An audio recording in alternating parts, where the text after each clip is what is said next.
નમસ્કાર મિત્રો, આપ જોઈ રહ્યા છો સત્ય ન્યૂઝ ગુજરાત. આપણે હાલ ફિલહાલ ફરી આવેલા છે ગ્રામ પંચાયત અતુલ. આની પહેલા એક ગેરકાયદેસર બાંધકામની ન્યૂઝ તો આપણે સત્ય ન્યૂઝ પર જોઈ જ હતી. હવે એક બીજી વિગત આપણી સામે આવી છે કે ગ્રામ પંચાયત અતુલ દ્વારા ત્રીજી નોટિસની હું તારીખ તમને કહું છું. પહેલી બે નોટિસની આપણે વાત જવા દઈએ, પણ ત્રીજી નોટિસની વાત કરીએ તો એ આપવામાં આવેલી હતી 25/6/2024. વિષય શું હતો? વિષય હતો કે એક બાંધકામ અહીં થયું હતું. તે બાબતે ગ્રામ પંચાયતે જે બાંધકામની પરવાનગીના પુરાવો હોય તથા જમીનના હકના કે માલિકીના જે પુરાવો હોય તે રજૂ કરવા માટે 1 કે સવા વર્ષ પહેલા જે તે વ્યક્તિ હેમલતાબેન મહેન્દ્રભાઈ નાયકા પાસેથી પુરાવા માંગ્યા હતા, જે હજુ સુધી આપવામાં આવ્યા નથી. હવે આ નોટિસમાં એમ લખ્યું હતું કે પુરાવા જો ના રજૂ કરવામાં આવે તો કાયદેસરની કાર્યવાહી કરવામાં આવશે. તે કાર્યવાહી હજુ સુધી કંઈ થઈ નથી.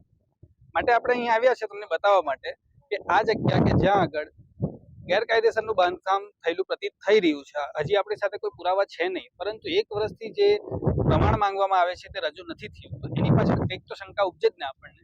સાથે જ અહીંના ઉપસરપંચ દર્શલભાઈ વિજયભાઈ દેસાઈ, લોકોક્તિ એવી છે, લોકચર્ચા એવી છે કે તેઓ પણ આ મેટરમાં સંમલિત છે. જો કે કાગળ પર હજી સુધી એમનું નામ કશે દેખાતું નથી, પરંતુ જો તેઓ આમાં સંમલિત ના હોય તો તેઓ પાસે એક અપેક્ષા હોય કે તેઓ એક જિમ્મેદારીભર્યું પદ લઈને બેઠા છે, તો તેઓ આ વિશે કંઈક કાર્યવાહી કરે, તપાસ કરે.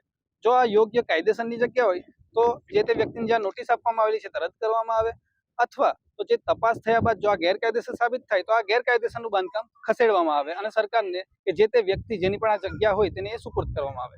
આપ જોઈ રહ્યા છો સત્ય ન્યૂઝ ગુજરાત. હું છું પ્રતિક પાંડે. જો તમે આ વિડીયો ફેસબુક પર જોઈ રહ્યા છો તો લાઈક અને ફોલો કરો, અને યુટ્યુબ પર જોઈ રહ્યા છો તો અમારી ચેનલને સબસ્ક્રાઇબ કરો. સત્તરે.com આઝાદી સમાચારોની.